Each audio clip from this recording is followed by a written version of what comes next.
Muy bien, queridos hermanos, vamos a comenzar, vamos a empezar. Les invito a que vayamos a la escritura. Vamos a tener una palabra de oración. Primeramente, una palabra de oración para pedirle nuevamente al Señor su sabiduría y también reafirmar su presencia en medio de nosotros, mis queridos hermanos. Padre Celestial, Señor, damos gracias, amado, en verdad, por la oportunidad que tenemos, Señor. En este momento, ahorita, tu palabra, Señor, y tu verdad, la cual nos edifica, nos redarguye, nos enseña, Señor, y nos muestra, y nos da a conocer el pensamiento divino y el propósito y la voluntad divina para el pueblo de Dios acá reunido la iglesia, Señor, a través de la vida de un gran hombre, un gran profeta, Juan Bautista. Señor, te rogamos tu bendición, te pedimos tu guía nuevamente, y que tu pueblo, Señor, todos unánimes, estemos recibiendo tu palabra y viviendo tu palabra. Gracias te damos, Señor, por esta nueva oportunidad que otros no tienen con tanta libertad. Pero agradecemos, Señor, la libertad que ahora tenemos en Jesús de reunirnos aquí en este momento para estudiar tu palabra. Bendícenos ahora, Señor, en el nombre de nuestro Señor Jesús. Amén. Bueno, muy bien, mis queridos hermanos. Entonces, vamos a Lucas capítulo 1, versículo 17. Vamos a ver si damos la introducción de un nuevo, digamos así, pensamiento en el ministerio de Juan Bautista, de nueva concepto en la vida de Juan Bautista. Lucas capítulo 1, versículo 17. Ese verso nada más para tenerlo como base de nuestra enseñanza, o más bien de la enseñanza del Señor, porque aquí estamos de igual manera aprendiendo, mis amados hermanos. Pero me interesó el himno anterior. ¿Se dieron cuenta el último himno que cantamos? ¿En qué esquema estaba ese himno? ¿Cuáles fueron todas las estrofas? ¿Cómo el autor, cómo las diseñó? En forma de pregunta, ¿no? Él está preguntando, ¿no? Y has hallado en Cristo, has encontrado en Él, hemos encontrado. Bueno, y esas mismas preguntas en cierta manera las podemos pasar al día de hoy, a este momento, de, valga la redundancia, preguntarnos, hermanos, que lo que estamos recibiendo a través del estudio, ¿cómo lo estamos viviendo? Porque en realidad, hermano, al primero que la palabra redarguye, pues es al que aprende. En este caso, Carlos, he tenido que estudiar, he debido estudiar, y para mí es una alegría estudiar, pero también me impone la carga de la práctica, ¿no? ¿Cómo voy a estar viviendo lo que conozco? Y también de eso, ¿cómo están viviendo los que escuchan, los que aprenden, ¿no? Es lo que están aprendiendo. Porque recordemos que esto está aquí en la escritura como palabra del Señor. Entonces, habíamos visto los jueves anteriores algunas características de la vida de Juan. Lucas capítulo 1, versículo 80 dice, y el niño crecía y se fortalecía en espíritu. Yo me tomé la libertad de añadir algo más, pero tiene que ver en su contexto. Él crecía en madurez personal, pero también en madurez espiritual. Por eso me atrevo a añadir o a poner como una forma de completar la enseñanza sin descontextualizar la escritura. Dios me guarde eso. Y el niño crecía y se fortalecía en espíritu y en el espíritu, que son dos cosas, perdón, totalmente diferentes. Entonces, han visto algunas características de Juan Bautista en su llamado de parte del Señor y cómo se aplican también a nuestro propio llamado como iglesia. Digámoslo en cierta manera, mis queridos hermanos, que son como llamados paralelos. Los llamados del Señor van a ser en diferentes circunstancias, en diferentes contextos. Va a ser usando diferentes herramientas, pero los principios del llamado serán igual para todos. Si estudiamos con detenimiento, estos principios que estamos viendo se aplican también al llamado de Jesús, ¿verdad? Al mismo esquema como Jesús comenzó desde el vientre de mamá, como dice en Mateo capítulo 1, ¿no? Y estos mismos pasos que vemos en la vida de Juan y que aplicamos a nuestra vida como iglesia y como hijos de Dios, también son lo mismo, ¿verdad? Entonces, terminamos con un verso en número 6, hablando de no tocar cuerpo muerto. Ahí veníamos de las tres características del nazareno, ¿no? no beberá vino ni sidra, no pasará navaja sobre su cabeza y no tocará cuerpo muerto. Y esto tiene que ver con 2 de Timoteo 2:19, que es, perdón, más bien leo número 6:6 primero, me pueden seguir si no lo tienen. Dice, todo el tiempo que se aparte para Jehová, no se acercará persona muerta. Y lo que enseñamos era tener cuidado cómo estamos compartiendo con aquellas cosas que están muertas, en este caso, lo que está fuera de nuestra comunión y lo que está fuera de nuestra vida espiritual como hijos de Dios, ¿no? Y 2 de Timoteo 2:19, ahora sí lo citamos, apártese de iniquidad todo aquel que invoca el nombre de Cristo. Entonces, vemos de esta manera cómo Juan empieza a fortalecerse espiritualmente como persona, madurando como persona, madurando como hombre, como niño, hombre, y ahora después de un tiempo ya como siervo del Señor, pero también él crece en el Espíritu. O sea, ¿de qué manera el Espíritu de Dios está impactando nuestras vidas? Hermanos, ustedes espero que entiendan, yo sé que sí, que el hecho de oír estas palabras, no lo digo porque lo diga yo de verdad, sino porque estoy leyendo la Escritura. Al leer la Escritura, cada uno del que escucha aquí se hace delante del Señor responsable de la aplicación de esta verdad, ¿no? Porque yo sé, de pronto humanamente puedo fallar, de pronto humanamente me puedo equivocar, humanamente me puedo poner nervioso, que realmente pasa casi siempre, y realmente vivo en el temor de no expresar o de cuidarme de tergiversar la verdad de Dios en cualquiera de sus formas. Pero yo sé que el Espíritu del Señor les está hablando a ustedes, a los hermanos que están aquí presentes, más los hermanos que están allá conectados por su. Entonces también la responsabilidad cae en ustedes, ¿no? Porque la palabra de Dios dice, sean también no solamente oidores, sino hacedores, ¿no? Entonces, esa es una responsabilidad. Yo estoy orando por ustedes, hermanos. Les pido que oren por mí, porque realmente el propósito de Dios debe cumplirse también de una manera unida, en común acuerdo, en comunión los unos a los otros como iglesia. Y por eso esperamos que estos conceptos que vemos aquí en Lucas, en el ministerio de Juan Bautista, sean entendidos también de manera corporativa. Vimos algo que Éxodo 33:7, ¿cuál fue el secreto de Moisés?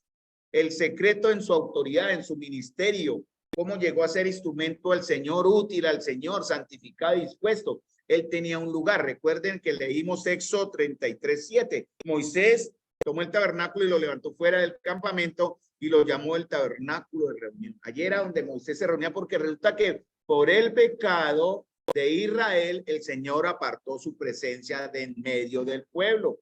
Cualquier pecado en medio de nosotros, hermano, como iglesia, porque la iglesia también se compara a Israel en ese aspecto. Eso lo veremos en otro bloque cuando lleguemos a asuntos de la iglesia local, que ya pronto vamos a volver a retomar ese tema.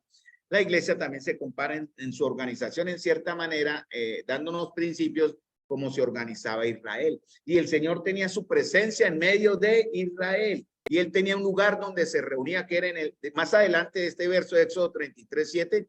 Después el Señor dio las pautas, las normas, las condiciones para edificar el tabernáculo. Pero en este momento, cuando el pueblo pecó contra el Señor, después de haber jurado que le seguirían y que él sería su Dios, ellos se fueron tras los dioses de Egipto. Entonces el Señor dice, se aparta del pueblo y Moisés toma su tienda y la saca fuera del campamento. Allá él iba ¿a qué? A orar y a encontrarse con el Señor. Y el pueblo veía que Moisés estaba con el Señor. ¿Por qué? Porque la nube se hacía sobre su tienda. Cuando llegaba el momento de iniciar un avance, una nueva etapa, una nueva jornada, la nube se levantaba y avanzaba. Moisés desarmaba su tienda, el pueblo desarmaba, porque ya era tiempo de empezar una nueva jornada. Pero esto nos enseña que, hermanos, en la comunión debe haber, y yo sé que hay hombres y mujeres, aquí yo sé que hay temerosos del Señor, que tenemos también nuestro lugar, nuestra tienda apartada, donde las hermanos, la iglesia en su comunión va a ver, va a darse cuenta que son hermanos diferentes, que vamos a hacer, y ahí voy a incluir ya el plural para todos, que somos personas diferentes, porque estamos buscando, estamos teniendo una relación íntima con el Señor. En el caso de Moisés, él tenía su tienda fuera del campamento de Israel y allí se encontraba con el Señor. De esa manera él se fortalecía en el Espíritu. Dice Hebreos 13:13, salgamos pues fuera del campamento llevando su vituperio, enseñándonos también que la iglesia debe apartarse, debe también alejarse, debe salir de las influencias que el mundo tiene para tener un encuentro mucho más personal e íntimo con el Señor cada día, ya sea de manera corporativa como iglesia o también, hermanos, individual, porque eso es también muy importante, ¿no? La manera en que individualmente nosotros buscamos al Señor. Y también buscamos al Señor para conocer su voluntad. La Escritura nos dice y nos muestra y nos confirma la voluntad del Señor. Pero en una comunión íntima el Señor habla. ¿De qué manera? A algunos les habla de una manera, a otros les habla de otra, pero siempre confirmando con su palabra. No son visiones, quiero aclarar. Eso en realidad ya no es para nuestros tiempos en cierta forma, porque esas profecías ya terminaron cuando la Escritura fue completa.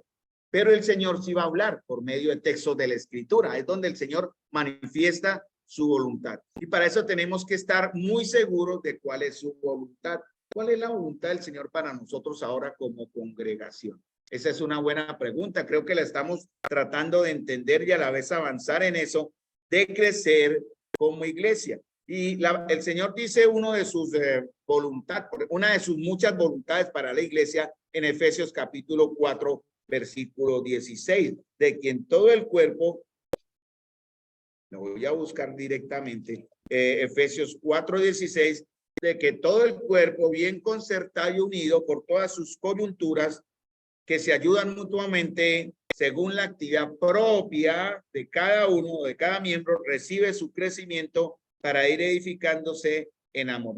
Y aquí en este verso hay varias manifestaciones de la voluntad de Dios. En el Efesios 4:16 dice que el cuerpo debe estar bien concertado y unido. Ahorita en el último himno no sé qué pasó, pero tal vez me adelanté, pero el Gloria iba más lento. Yo sí se dieron cuenta, fue mi culpa, tal vez me emocioné mucho y canté el coro, no esperé el tiempo preciso. Pero hermano, nosotros debemos aprender a ir bien concertados, como en un concierto perfecto y unidos. ¿Qué más? Otro aspecto de la voluntad de Dios, que se ayudan mutuamente. Otro aspecto de la voluntad de Dios, recibir crecimiento. Otro aspecto de la voluntad de Dios, edificarnos en amor. Eso es lo que dice en Efesios 4:16. Pero para eso, hermanos, tenemos que andar en el Espíritu. Esto solo es posible en el Espíritu del Señor, no en el Espíritu humano. Porque, hermanos, si edificamos una iglesia con métodos humanos en la carne, vamos a tener hermanos carnales. Así. Tenemos que aprender a discernir en el Señor lo espiritual, ¿no? Lo que es correcto delante de Él y no hacer las cosas de una manera humana y carnal. Hay que tener cuidado de eso. Entonces vimos unos versos en Éxodo 37:1 que somos conscientes de nuestra necesidad y condición. Cuando dice, la mano de Jehová vino sobre mí y me llevó en el espíritu y lo puso en medio de un valle de huesos secos. Eso dice en Ezequiel 37:1. El Señor nos lleva a tiempos de necesidad, nos muestra necesidades que para eso nos va a tener como iglesia para suplir, para cuidar, para proteger, para cubrir necesidades espirituales y necesidades también, obviamente, hablando en el aspecto material. Colosenses 1:18 dice, también nos ha declarado vuestro amor en el espíritu. El verdadero amor de Cristo solo es posible en ese concepto, hermanos, en el espíritu, ¿no? Por eso dice en Gálatas 5, andad en el espíritu, no satisfagan los deseos de la carne. Podemos tener un buen deseo de mostrar amor como congregación, como un grupo de cristianos, pero si no es en el espíritu, es un amor que, como dice 1 Corintios, que suena, pero no retiñe, en verdad. Címbalo que retiñe, no suena, no tiene ningún efecto. Tengamos también cuidado en eso, de cómo vamos entonces a crecer en ese amor en el espíritu. Y también dice en 1 Tesalonicenses 1:5, perdón, cómo recibimos el evangelio en el poder del espíritu. Entonces, el evangelio que recibimos es diferente al evangelio que hoy día el mundo enseña. Muy bien, ¿qué más? Debemos reconocer el señorío y expresar el señorío de Cristo. No solamente conscientes en el espíritu de nuestra necesidad y condición, sino también el espíritu nos lleva a que lo adoremos, que en verdad lo tengamos a él como Señor. Hermanos, eso es algo que desafortunada y dolorosamente ha faltado mucho en la vida de muchos hijos de Dios. Muchos creen tener a Cristo como Salvador, lo cual es bueno, pero les doy una clave. Si no tienen a Cristo como Señor, piense, porque Cristo no es por partes. Usted no puede tener un Salvador del cual Él no es su Señor, si me entienden el concepto. Entonces, Mateo 22:43, Jesús habla de David diciendo, ¿cómo David en el Espíritu le llama Señor? Pregunta para ustedes, mis amados hermanos, ¿verdaderamente Jesús es el Señor? Bueno, para muchos dirán, es mi Salvador, pero la pregunta vuelve, ¿es el Señor quien marca, quien manda, que ordena su vida? Debe ser nuestro Señor, ¿no? Porque si es solamente un Salvador, hermanos, usted está viviendo en una religión, como tener a un buen maestro, ¿no? Un maestro que me enseña, como tener al buen Buda o al buen Confucio, que fueron buenos hombres, pero están en el infierno. Nosotros tenemos al verdadero Señor y Salvador. Entonces, a Él, hermanos, en el Espíritu declaramos esta gran verdad. También debemos manifestar el fruto del Espíritu. Uno de ellos es el gozo, ¿no? Dice Lucas 10:21, en aquella misma hora, Jesús se regocijó en el Espíritu. Y a veces, a pesar de nuestras situaciones personales, hermanos, dolor humano, inquietudes, falencias, soledad, miremos los aspectos negativos que pueden afectar nuestro espíritu humano. En nosotros debe predominar el gozo, que es muy diferente a la felicidad, ¿no? La felicidad es del espíritu humano, viene del hombre, pero el gozo viene del Señor. Recuerden que eso es un solo paquete. Si tiene uno, debe tener los otros 8. Si tiene amor, debe tener gozo. Si tiene gozo, debe tener paz. Si tiene paz, debe tener paciencia. ¿Qué más?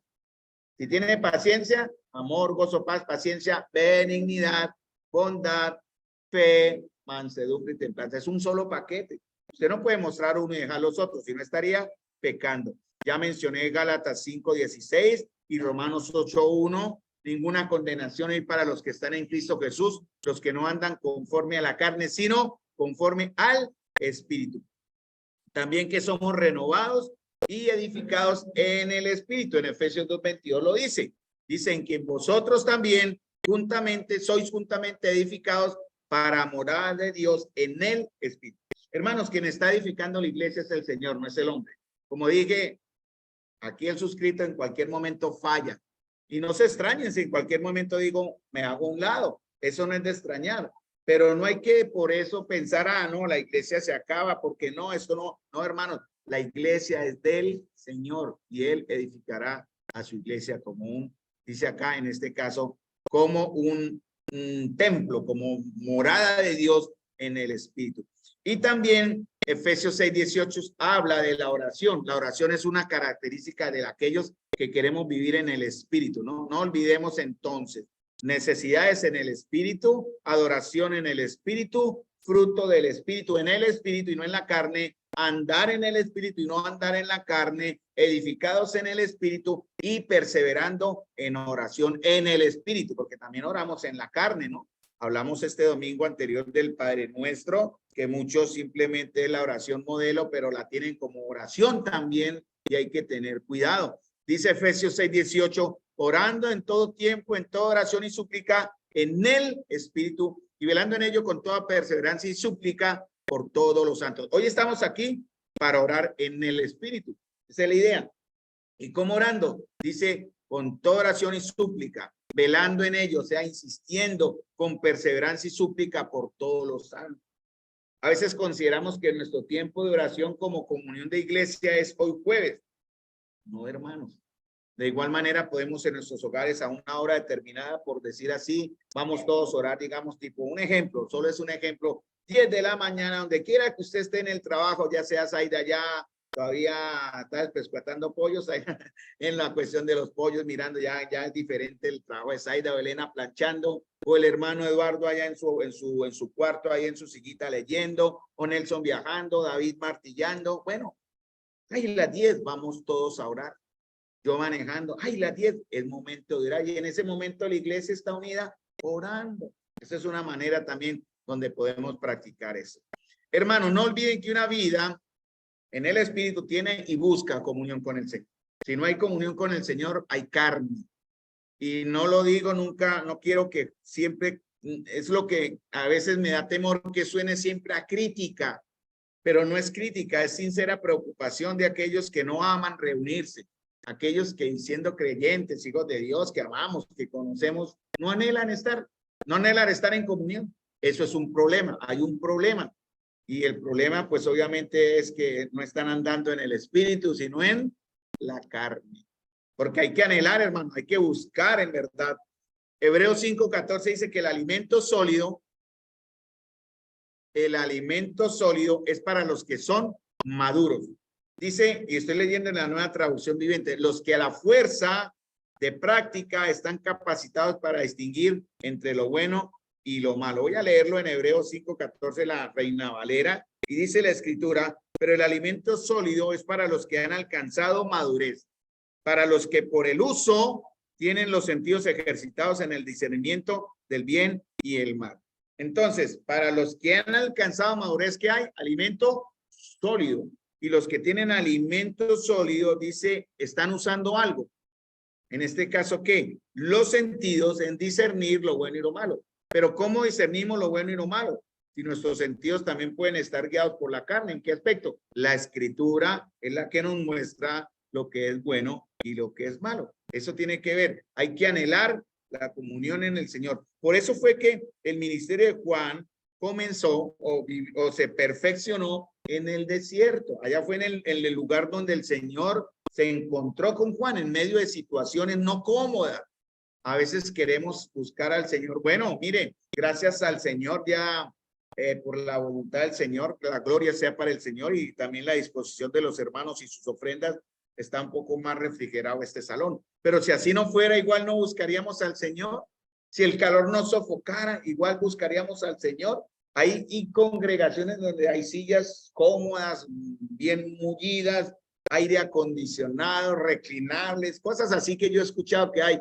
Y la gente dice, ahora sí busco al Señor. No, hermanos, no, hermanos. Santiago, el hermano, el que escribió Santiago, que él es el hermano del Señor, era conocido como un buen hombre de oración. Él se le llamaba el de Santiago, tenía un apodo, ¿sabían? Rodillas de camello. Era conocido en la iglesia porque sus rodillas eran callosas de tanto orar de rodillas. Así fue conocido. Pueden consultar, esa es la historia y esa es lo que dice la historia de los primeros padres apostólicos. No, Santiago, el hermano del Señor, el que escribió Santiago, era un hombre de oración. Se lo apodaban rodillas de camello. ¿Cómo nos apodaríamos nosotros espiritualmente? El buen apodo, ¿no? Pero a veces no tenemos como un buen lema para ser identificados, sino nos identificamos más como hermanos inconstantes, hermanos inmaduros, hermanos débiles y cosas así. No, que el Señor nos identifique como hombres y mujeres en este tema preciso de que deseamos buscar la comunión del Señor. Una vía en el Espíritu muestra preparación. Ya estoy terminando la instrucción porque eso tiene que ver con la preparación de Juan Bautista. Una vía en el Espíritu necesita prepararse, hermanos. Madurez, crecimiento. Hay que mostrar que en verdad queremos ser instrumentos del Señor. Juan 14:26 dice, pero el Consolador, el Espíritu Santo, a quien el Padre enviará en mi nombre, Él os enseñará todas las cosas y os recordará todo lo que yo os he dicho. Entonces, hermanos, ustedes tienen en sus manos la verdad del Señor y el Señor les va a estar preparando, pero en la medida en que en verdad deseemos andar. Hermanos, el concepto o la orden en Gálatas 5:16, ¿en qué tiempo está? O sea, dice Gálatas 5:16, pues andad en el Espíritu y no satisfagáis los deseos de la carne. ¿Cómo está ese verso aquí? ¿En qué concepto? ¿Qué? Gálatas 5:16, digo pues andad en el Espíritu y no satisfagáis los deseos de la carne. Lo que está hablando aquí es un consejo, es que presente, pero también como un mandato presente. Gracias a los hermanos, gracias a Daniel y a Marisol por eso. Un mandato en presente. No es que si usted quiere, hermanos, miren, es el Señor el que está hablando, mis queridos hermanos. Yo solo cito la verdad de Dios que también me pega duro a mí. El Señor dice, Carlos, ande, es hoy, no es para mañana, no fue para ayer. Ande en el Espíritu y no satisfaga, no le dé comer, no le dé beber, no alimente la carne. hermanos, y tenemos que estar cuidándonos. Para eso también tenemos que cuidar a los que son más débiles en ese aspecto, para andar en una manera. Por eso Efesios 5:18 también habla en un imperativo, sean llenos del Espíritu. Dice, sed llenos del Espíritu Santo. No es una opción. Si no lo hacemos, hermanos, el Señor traerá sobre nosotros disciplina. Y también, no solamente una vez en el Espíritu va a mostrar el anhelo de la comunión, como quiso Juan hacerlo él dejó todo. Él tenía un buen ministerio en el sacerdocio, en el templo. Sin embargo, él lo dejó todo. ¿En qué momento? Como dice en Lucas 1:80, él se fue para el desierto. No lo sabemos. Dice, el niño crecía y se fortalecía en espíritu y estuvo en lugares desiertos hasta el día de su manifestación en Israel. No sabemos en qué momento. Tal vez sus padres ya eran ancianos, murieron sus padres. Él decide ir al desierto. ¿Y quién lo cuidó allá? ¿Cómo empezó? Se fue con las riquezas de su padre. A veces nosotros en el ministerio, hasta no tener el sustento de iglesia, hasta no tener el apoyo de los hermanos, no arrancamos. Eso es un error, hermano, porque el que nos sostiene es el Señor, en verdad. La iglesia encomienda la gracia de Dios y el Señor obviamente a la iglesia le da el sentir de cuidar a los que sirven entre ellos. Pero los que servimos no debemos estar confiados en el sueldo, ¿no? Algunos, por eso se les llama pastores asalariados. Viven de sueldo, tienen prestaciones, tienen seguro. Hace muchos años, la iglesia Asambleas de Dios, calle 48/22, tuvo una división ahí por una situación doctrinal y el pastor que estaba a cargo fue cambiado, en verdad, y él no quiso cambiar. No, yo no me cambio porque el concilio de ellos decidió mandarlo a otro lado por algunas situaciones internas y él dijo no. Entonces no quería soltar la iglesia. Aquí hicieron los hermanos, de la denominación allá y el concilio, ¿no? Usted ya no tiene iglesia. ¿Qué hizo él? Demandó a la iglesia. Yo estuve acá 20, 30 años, no sé, tuve un buen tiempo. Merezco que me paguen mi tiempo. Y eso fue noticia, eso fue conocido en el medio cristiano hace muchos años. No sé en qué terminó la historia, no me interesa, pero es un ejemplo real, ¿no? No, hermano, no estamos acá para cobrar. Esto no es de nadie, este local es de todos nosotros. Ni nadie de los que estamos acá usufructuamos algo de manera personal. Por eso debemos depender en el Señor. Por eso Juan fue al desierto. ¿Cómo empezó? No sabemos. Pero cómo se alimentaba en los mejores manjares, las cosas más deliciosas. No, proteína pura, langosta. Y el dulce que da la energía, miel, ¿no? Eso es lo que Juan en realidad busca. Porque su enfoque en realidad era buscar al Señor. Y él huyó de esos deleites de la carne en cierta manera, ¿no? De una buena comida, un buen descanso, porque al decir que Juan vivía, moraba en desiertos, no es en una casa, no es en un palacio, seguramente vivía en alguna choza o en alguna cueva, pero él era buscando, dice en este caso, preparándose, ahí dicen en Lucas 1:80, hasta el día de su manifestación a Israel. Yo les había dicho, busquen Lucas 1:17, creo que no lo leímos, pero el mandato de Dios o el propósito de Dios con Juan era e irá delante de él, hablando del Señor al cual él iría a anunciar, hablando de Jesús, con el espíritu y el poder de Elías. Hermanos, yo de verdad quisiera seguir, pero es que nos tocaría ir a buscar la vida de Elías. ¿Qué significa que Juan iría delante de él con el espíritu y el poder de Elías? Y deberíamos ir a analizar la vida del profeta Elías y compararla con Juan, pero no hay tiempo. Entonces, por eso estamos muy por encima, en realidad tratando de crearles a ustedes como la curiosidad. Pueden estudiar en sus casas la vida de Elías y compararla con la vida de Juan el Bautista. Mire, y una cosa en el espíritu es que se muestra valentía y de nuevo fortaleza. Por ejemplo, Romanos 8:26 dice, y de igual manera el espíritu nos ayuda en nuestra debilidad. Pues, ¿qué hemos de pedir como conviene? No lo sabemos, pero el espíritu mismo intercede con nosotros, intercede por nosotros con gemidos sin decir. Podemos pedirle al Señor, porque dice la escritura que no nos ha dado Dios espíritu de cobardía, sino poder, amor y dominio propio. No sé, en mi preparación para la responsabilidad en Villa de Leyva, yo desde que comenzó el proceso que el Señor me entrega, he vivido en continuo temor, se lo digo, en continua como cuidado, ¿no? Como el temor de fallarle al Señor. Y le estoy pidiendo, Señor, dame valentía. Una cosa es hablarle a mis hermanos. Yo no le tengo temor a hablarle a 100, 200.000 personas, honestamente no. Pero voy a hablar la palabra y ese es el temor que tengo. Quiero hablar la palabra correctamente. Y por eso le estoy pidiendo al Señor, en este caso aplicando Romanos 8:26, Señor, dame poder, amor y dominio propio. Los tres conceptos que están en Timoteo. Lucas 1:17. Miren, interesante, hermanos, en estos últimos minutos, cómo Juan fue lleno, porque ese fue el anuncio del ángel del Espíritu Santo antes de su nacimiento. Y eso significaba que él tenía una conexión especial con el Señor, ¿cierto? La iglesia del Señor también ha sido sellada por el Espíritu Santo de la promesa. Así que nosotros debemos también mostrar una conexión especial con el Señor. Pero si andamos, como dijo Pablo, entre nosotros mordiéndonos, como le decía a los corintios, ¿no? Acusándonos, ¿no?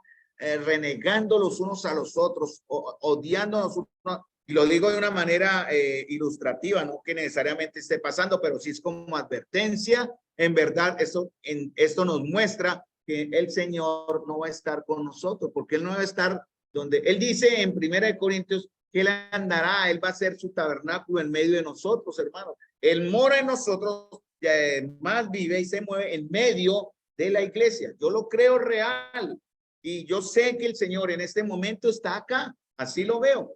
Que humanamente sí fallamos, tenemos debilidades. Elías, ese gran profeta de Dios, como dice en Santiago, era un hombre sujeto a debilidad, ¿verdad? Debilidades como las nuestras. ¿Cuáles? ¿Quién sabe cuáles serían? Podemos ponerle los nombres que queramos, ¿no? Las debilidades de Elías, ¿cuáles serían? Él era muy inestable, era como bipolar, ¿no? Porque Elías tuvo que esconderse después de haber degollado 800 hombres, les cortó el cuello, ¿no? Cualquiera se siente envalentonado y lleno de fuerza. 800 profetas de Baal y habló del poder y vio el fuego descendiendo del cielo. Llega Jezabel al otro y dice, pero lo voy a buscar, ¿no? Y lo voy a encontrar. ¿Qué hizo el profeta Elías? Corre a esconderse en una cueva. Una debilidad, ¿no? Increíble, ¿no? Pero eso, hermano, debemos estar muy, en realidad, aferrados del Señor. Entonces, hermanos, por medio del Espíritu del Señor y su palabra, tenemos una capacidad de discernir lo bueno y lo malo. Pero para eso necesitamos el alimento sólido. Nuestro ministerio, nuestro servicio en el Señor, tiene que estar basado en alimento sólido. Como yo le hablaba a los caballeros, creo que fue en realidad, a mí me da alegría, en verdad, el deseo de algunos hermanos de conocer la palabra, de crecer en el Señor. Aquí intentamos, los que enseñamos, de alguna manera cubrir esa falencia de darle enseñanza a la iglesia, pero hermanos, hay tanto por aprender. Yo quisiera tener el tiempo, en verdad, y las fuerzas totales para estar enseñando tanto. Y veía, por ejemplo, en algunos, el otro día hablando con Alberto, que llamamos, a veces hablamos y nos saludamos. Yo le preguntaba más o menos cómo, bueno, obviamente ellos tienen la escuela bíblica, ¿no? ¿Cómo llaman ellos eso?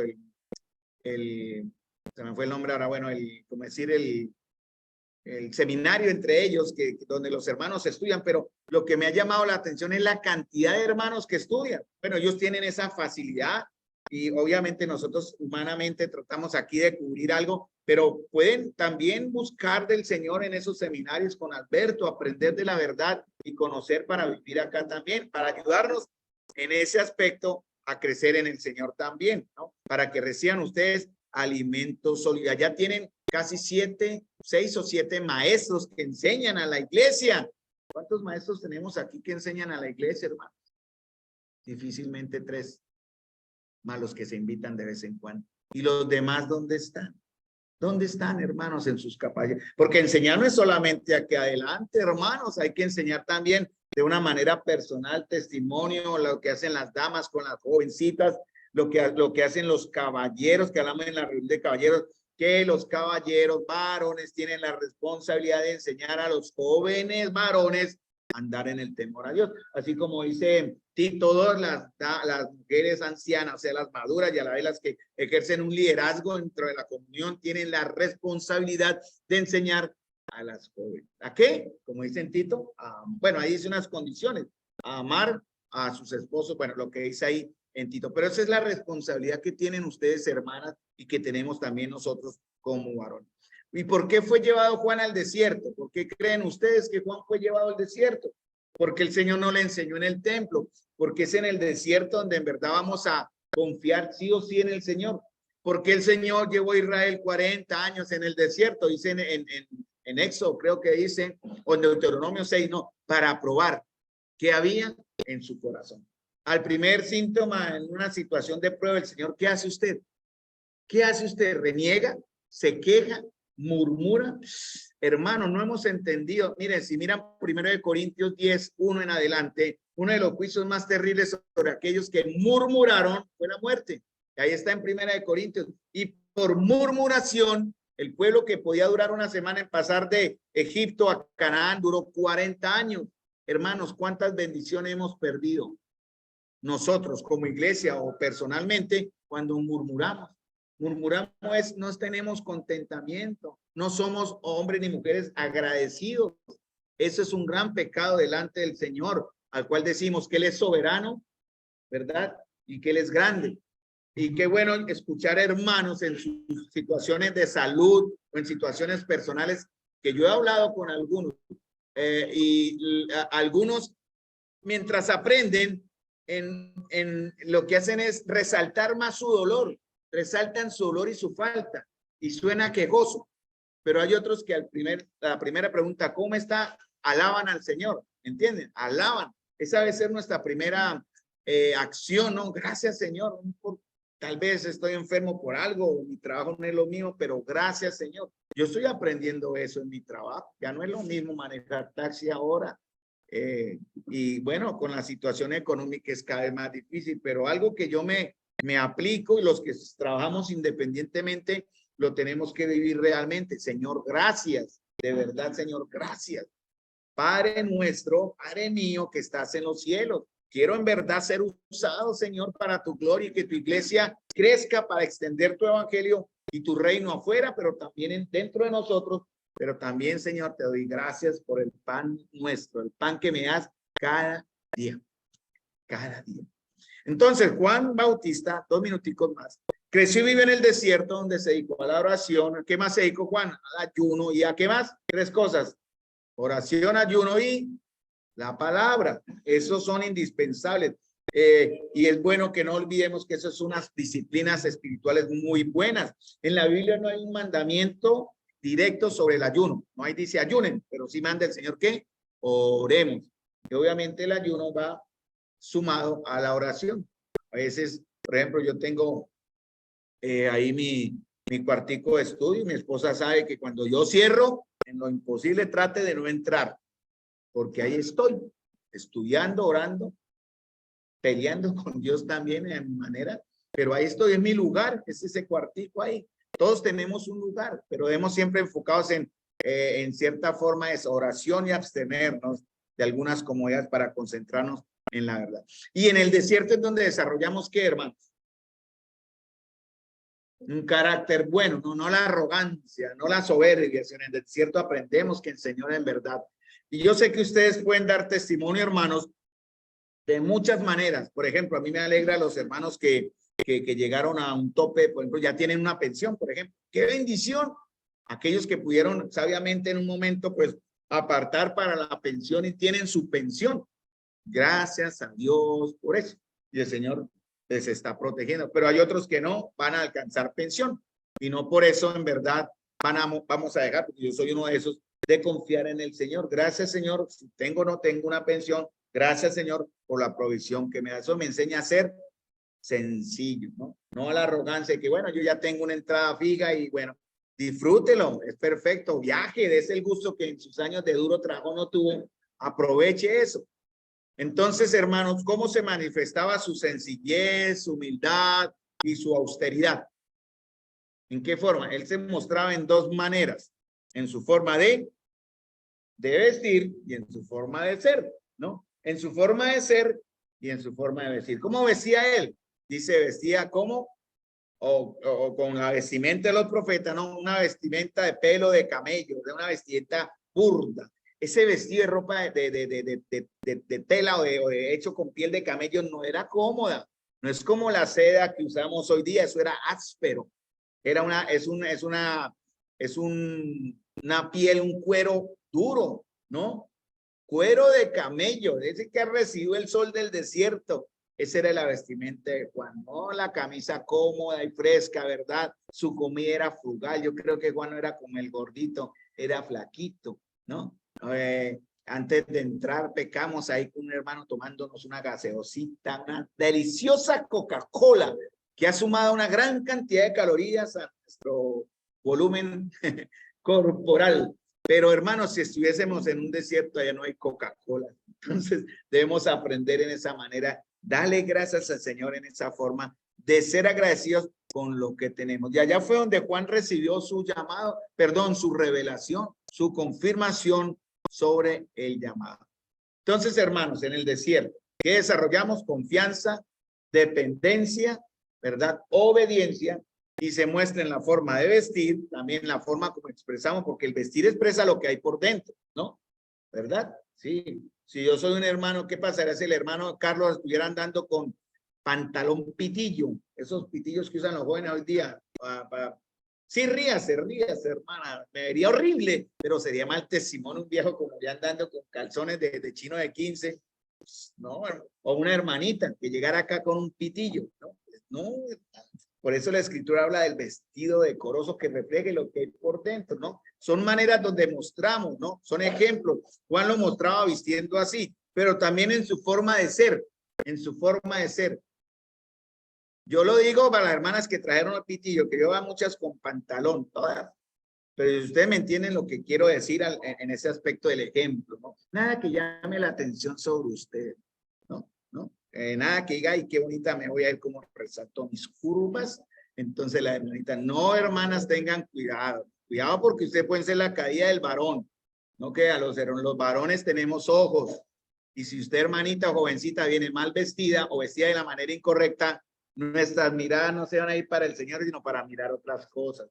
Dios nos perdone si en algún momento lo hemos hecho y perdonen, hermanas, si en algún momento se sintieron también. Pero eso nos enseña también a ser cuidadosos. Entonces, ya termino. Entonces, Juan nos mostró en su forma de vestir y en su forma de ser. ¿Cómo fue la forma de ser de Juan? Aparte de que Juan era un hombre como. Es que algunos piensan que por el hecho de estar llamado al ministerio, Juan tenía un carácter. ¿Cuál era el carácter de Juan? ¿Cuál creen ustedes que era el carácter de Juan? Fuerte, fuerte, hermano. ¿Por qué? Porque, claro, fuerte porque es que, hermano, miren, eso se llama celo de Dios. Ahí termino ya. Celo de Dios. Usted puede tener un celo apacible, tranquilo de carácter.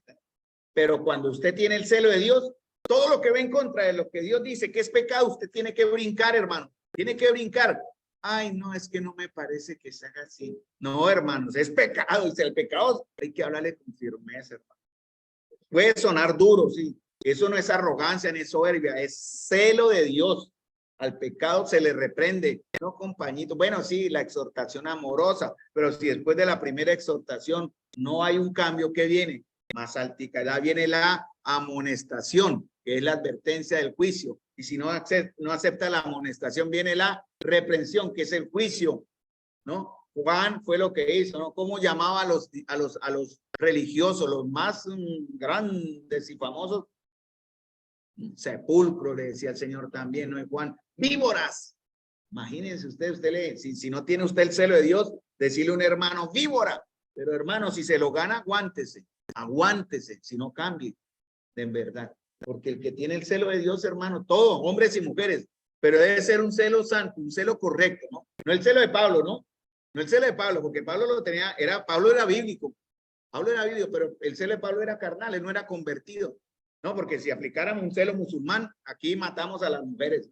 No, si las hermanas están mostrando, no, usan el yihad, usan ellos y el velo, van descabezadas. Así hacen los musulmanes, golpean, menosprecian a las mujeres como un objeto.